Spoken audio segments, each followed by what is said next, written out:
The topic that I was so blessed to be here and present with on, as I thought about what to talk about in this neurologically focused section, it really came to me about the vagus nerve and this concept of how to hack your nervous system for three quick reasons. Number one, there is, in today's world we live in, families especially, they're busier, they're crazier, they're stressed, they're sicker than ever before. So what have they always been looking for, but especially now? A quick fix, right? This whole concept of hacking your health is a big thing. Second, so while they're looking for more effect in a shorter period of time, we've got a lot of chiropractic camps and circles that are looking for us saying, well, we should do more. Dealing with just the nervous system and just this isn't enough. I'm going to shift you quite radically if you need it on that concept. And the third thing is what moms everywhere, your town, my town, every town, are sick and tired of is more drugs for their baby. Okay? More antibiotics, they know it's not going to work. More Stratera, they know it's not going to work. More Keppra, they know it's not going to work, right? So they are looking for an answer that gives them the cause as why their kid got sick and what they can do in a drug-free way. We used to joke our practice should answer the phone, welcome to the last resort. We now shifted it. Welcome to the second to last resort, okay? And before you try drugs, you come to us. So really before I do that, though, I got to do this. And this is, unfortunately, the bulk of my conversation with you, because I need you to understand, because kids and families in your community need you to understand the depth of subluxation and really the destruction of subluxation to a child and a family's life, therefore communities, therefore this world, right? When it gets in early and it gets in deep. So first we're going to talk about how through the vagus nerve and subluxation, we are jacking the nervous system. So you'll get neuro conversation today and Tony the farmer from Iowa conversation, hence the word jack, okay? So this is where the world is shifting. This is a cover of Scientific American in 2016. Look at the subtitle here. First, I love it, right? The whole article, they're like, we've stumbled upon this brand new thing. If Dee were reading it, he'd be like, where is this guy that wrote this? I'm coming for him, right? Because it's not brand new. This whole concept of what I love down here, bioelectric medicine, right? So I'm going to steal their words from this title. We're going to talk about bioelectric chiropractic. And I'm very blessed to go after Dr. Lipton this morning, who I heard 15 years ago, first trimester, Palmer Lyceum. I was up in the rafters at an assembly, and he blew the whole gif of blowing your mind literally happened. So we're going to wrap that in as much as we can, because bioelectric chiropractic is the best thing in the world. Because here they talk about, in this entire article, using vagal nerve stimulation to turn off all the stuff that is causing all the suffering, from arthritis. They even mention kind of our world, autism, ADHD, anxiety, and everything else. And what I really love is, they're pretty bold, huh? We're like, don't say chiropractic can help with anything, because people might not like you for it. They're like, we cure everything. Yeah, we got it, no problem. So we're going to flip that. We're going to talk about, in this world, the vagus nerve is the off switch to so much suffering that kids and families and people go through. And what you're going to learn, I'll let the cat out of the bag right away because I got a short time with you. You are hearing from a living, breathing vagal nerve stimulator, and I'm speaking to a room of them or soon to become them, okay? So I don't have time for a lot of prefaces on this, but I'm going to show you first. Can you pull up the video? Oh, there you go, little fella. So where does this get jacked? Ears of a girl. Ears of a girl. Make you cute for the camera. Oh, man. Keep coming back. He did good. There he goes. So especially with doing the talk after lunch, I thought I'd wake you up, right? And with this, here's the short precursor I have to say that I normally go further into. The WHO shows us that 10% of the time, a birth's got to go that way, right? C-section, to save mom and baby. What we know is that research shows us 35, 45, 50% of the time in most hospitals, it goes that way. And when it doesn't go that way, it goes with induction, or it goes with a gigantic pliers, or a gigantic plunger, or a gigantic set of hands to yank, pull, twist, and bring that child into the world. And we're going to talk about that through the framework of the vagus nerve, because again, the rest of the world is very much, again, especially the rest of the medical world that is really in charge of family health, right, and pediatric health, is literally creating the perfect storm and throwing that child into it in that minute. You're going to see the science and the research next behind it, and they have no clue they are doing it. You know how? Exposure, right, Dan? Because they're whistling and joking while they're doing that. Anywhere else in the world, would it be okay for any one of us to take our hands on a baby, do that, and bring him into the world? Would there be whistling and joking? No, there'd be choking, right, of the person who did it. That's what had happened, okay? So this is a term that we're going to have to look at from this, okay? So next we're going to go deep into the science of this, because when that birth happens, even in the 10% of cases where it's supposed to, right, and needed to, here's the deal. It does not come without side effects, neurological life side effects, and there is a sympathetic subluxation-induced storm that comes from that child and that family is going to be locked into. And by the way, yes, I talk a lot about autism, ADHD, and everything in between. There is no minor subluxation in a child. The earlier, the nastier, the gnarlier, the further into the spectrum and the storm they go. But this is the reason I say that. We're going to speak from this framework from a study that this Dr. Wang did. So his name is Dr. Sam Wang. He's a neuro researcher out of Princeton. Came out with this work in 2016, and it came across my desk from another Epic doc. And what he did is, I think I have it on the next one, but I want to go through it here. He found, by looking at charts of kids, that any child who had a documented cerebellar injury, so injury to the cerebellum, physically traumatic, damaged cerebellum, had a 40-fold increase in the incidence of autism. 40-fold, okay? And just so you know, in the pediatric lexicon, if you don't know a lot about it, autism and special needs and all those challenges, it's the deepest of the wells of subluxation, right? It's subluxation and a sympathetic storm that has a child completely locked in. The original definition in the 50s, when this really started to show up, since it is not genetic, you didn't see it on the 1% list this morning, right? Or ADHD, asthma, anxiety, or anything in between. It was originally described locked-in syndrome, and they just missed it. As you're going to see with a lot of stuff over my last 10 minutes, they're looking at it just right, but they're wearing the wrong glasses, right? They've got the wrong philosophy. They've got the wrong lens. They put it through the wrong framework. So they see what we see, but they don't see what they need to see. And when they called it locked-in syndrome, they missed it. It's locked-out syndrome. See, kids in your community are locked out of the life they were meant to live and all of its epicness and all of its awesomeness. And there is nobody better in the world. There is nobody that can hack it as quickly, hell, and as cheaply as you, okay? And insurance doesn't need to be in the way to do that if you don't want, right? Especially in a pediatric practice, to unlock them and get them back to express the life that they so deserve to live.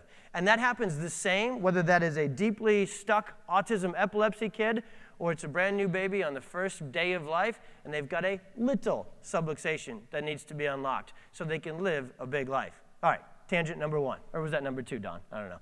So this term right here, Dr. Wang introduces a term called developmental dionysus. Because once he found that statistic, he was like, well, we got to make sense of this, right? So the rest of his paper was all about theorizing behind it, and he introduces this term called developmental dionysus, okay? Dionysus is a neurological term that first, the Greek or Latin meaning means shocked throughout. I know I had to do it right on you today. I have shown that video probably tens of thousands of times via workshops and webinars and other sort of things, and it is never not shocked throughout the room and throughout every single person that's there. Yet the majority of kids enter this world with their nervous system shocked in that way. So how's the rest of life going to go? It says it's a sudden loss or change of function in a portion of the brain connected to a distant but damaged area. The site of the originally damaged area and the diascisis are connected to each other by neurons. Chiropractors and soon-to-be, take the word diascisis out. What word would you put there and still make perfect sense of this? Subluxation. Interference. And here's why medicine has failed the world of pediatric disorders so much. One, they're only looking in the matter. And two, they're not only looking in the wrong place in terms of matter versus field and signals, right, and neurology, they're looking in the wrong place. Medicine seems to think that the nervous system stops at the foramen magnum. When I talk to epileptologists, usually they're like, how could anything in the neck affect seizures? They're a brain-based disorder. I'm like, is the foramen magnum an open or a closed door? Open. Okay, there's this little thing that hangs from the bottom of it, right? So they are connected through these neurons, and where the damage, where the interference, where the subluxation diascisis is not always where the problem shows up. So they have spent billions of dollars scanning the brain, looking for all these brain-based disorders, and they're just one level up, right? They're like a student in x-ray clinic, open it up too big, right? Like, you didn't need that. Yeah, they did, right? So this is the paper, and from it, he mentions these two other words. This, if you read this paper, it's called the cerebellum sensitive periods, aka the beginning of life, when the brain is most plastic, and autism. And he talks about how when this occurs, we must be disrupting or distorting the communication between the brain and the body and the brain, and the body and biology and the environment, internal and external. Distortion, disruption are perfect descriptors of subluxation, okay? Not only for our understanding, for the public's understanding. Real quick, just so you know, these slides, whatever there are, 7, 8 of them, these are the exact slides out of the Perfect Storm talk that I give to my community. That video is the exact video that I give every single month to build my practice. These are the exact words and the exact, again, I'm going to go deeper, right, with you guys, but it's exactly what I use to communicate and articulate our message to the world. And that's important that I share that with you because I want you to hear it through a mom's lens. Because Dr. Dan Sullivan told me one day perfectly, science is the language of today. And one of the reasons so many people struggle, especially struggle to see kids in practice, is they can't speak to the power of chiropractic. They can't articulate the science behind what we do. Now, if I'm having coffee with a mom and she asks me if I can help her, do I go, yes, have you heard about developmental dionysus, dysafferentation, dysautonomia, and everything else? No. But we bring it in framework that they understand, disruption and distortion. So this is a chart right out of Dr. Wang's paper, and this one is so simple, right? It looks like one of our high school classes we would have put together. What's awesome about this paper is if you look to the right, so I'm going to have you read this one from right to left. One of the things that's really cool is they've at least started to figure out, in at least his world and his team, that it is not just genes, right? You should read the paper. As most of them, when they talk about it, they're like, we think it's mostly still, they back down a notch, right? They're like, well, clearly we were wrong about the whole genetics thing, but we can't just like come right out and say it, so we'll just back it down a bit. We don't think it's all genetic, but it could be some environmental triggers, right, that happen. And so he has genes in there, then he has stress and environment. What do we call that? The 3 T's, right? So in this image, the 3 T's are coming at this child, coming at your patients from the right. And it's the job of the signals, it's the job of the energy and the nervous system and the perception to read the amount of stress in all forms coming in and try and deal with it, right? So that first happens through our perceptive system, through our receptors, right? I mean, I always love giving this talk, but talk about the greatest treat ever, being able to give it after Dr. Lipton went through it this morning.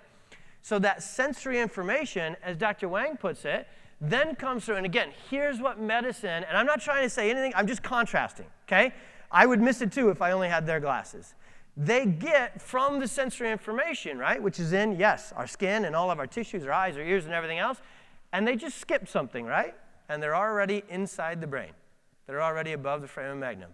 And they talk about, and he proposes that a cerebellar injury then distorts and disrupts communication from the cerebellum, which has so much to do with coordination and processing, right, and interpretation, and then it affects everything upstream, downstream, thalamus, cortex. So the behavior of autism ADHD looks like a frontal cortex and a parietal cortex issue, but the damage, the diaschisis, the subluxation wasn't there. So he puts his red X there, and he used a little one. I use a big one, just in case you were going to miss it, okay? So this is the Dr. Tony Ebel Epic Pediatric Neuro-Nerd theory on this. He was one level off.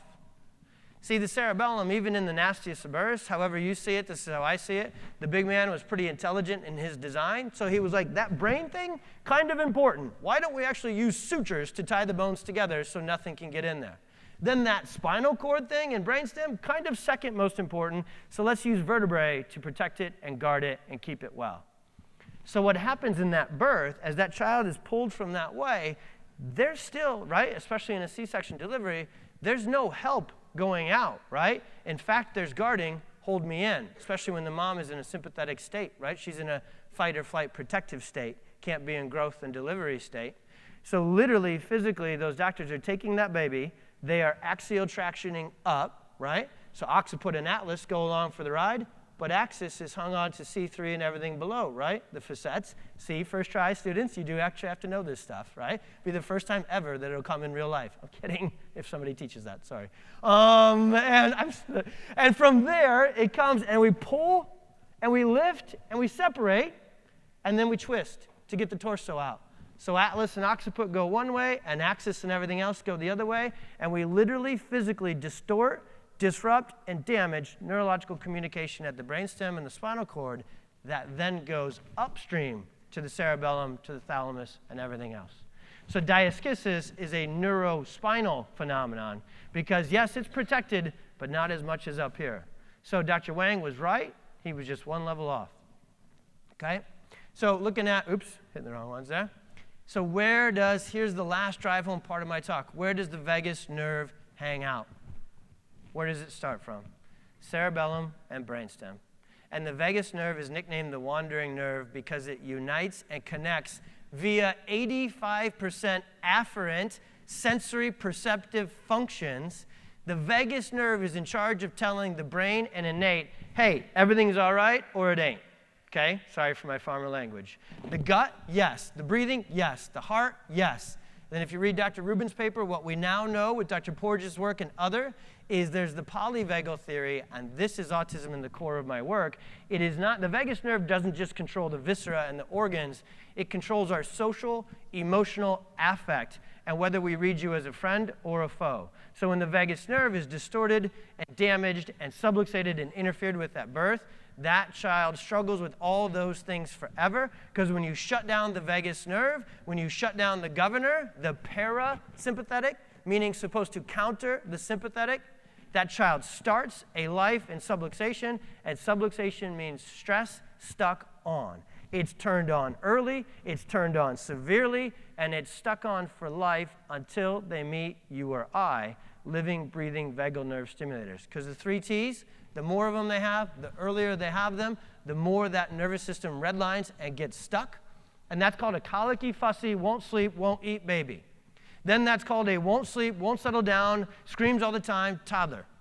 And when the medical doctors and the pediatricians tell parents, oh, it's just colic, it's just ear infections, it's just this, they will grow out of it. Again, they're close, they just are wrong, they're just missing it. They grow into sensory processing disorder, ADHD, and autism, okay? And until we go into our freaking communities and we get the message out and we expose them to the reality, the science of the subluxation that isn't new, that we've had forever, and research that is newer is starting to really put the puzzle together, we can teach them this most important fact, that the function of the nervous system is to perceive the environment and coordinate the behavior of all other cells. So I'll leave you with these last few thoughts. I can tell you that parents in your community, if they even knew you were there a little bit, you tell one mom who's struggling that you're there and you can help that mom. They'll get on Facebook and tell everybody else. Because what they want is different behavior than they have.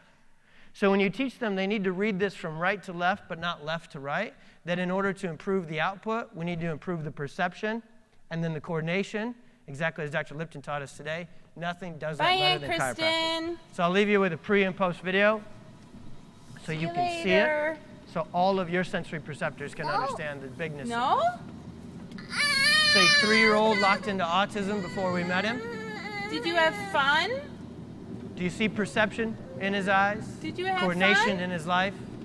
Pure Yes. stress. This was Evan's story.